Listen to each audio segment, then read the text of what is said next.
Men ketdim. Endi qo'shnilarni so'roq qilishni boshlayman. Kim u? Men politsiyadanman. Keling, kim kerak? Uzr, sizni bezovta qilganim uchun. Bir-ikki savolim bor edi. Mana shu uyning oldingi egalarini tanimaydingiz? Biz ham bu uyga ko'chib kelganimizga ko'p bo'lmadi. Bundan oldingi egalar ham ko'p yashamadi, lekin nima sababdan bilmayman. Keling, kim kerak? Men politsiyadanman. Qo'shningizning uyda bo'lgan voqeani bilsangiz kerak. O'sha kuni tunda shu bol narsani sezmadingizmi?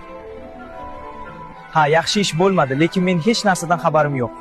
O'sha kuni biz o'ylavay dam olishga ketgandik. Mayli, unda. Nahotki hech qanday guvohlar bo'lmasa, qani bulardan ham so'rab ko'raylik, balki biror naf chiqsa.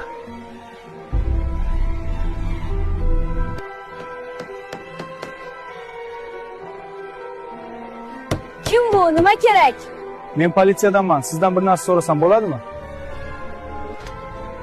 Nimani so'ramoqchisiz? Qo'shning haqida savolim bor edi.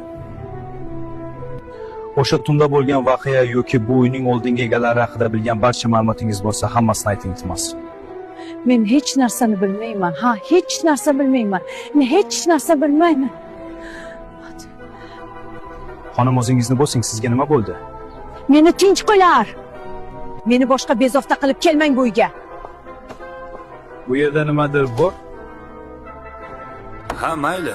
Boshqalardan ham so'rab ko'raman. Inspektor, to'xtang. Onamdan xafa bo'lmang.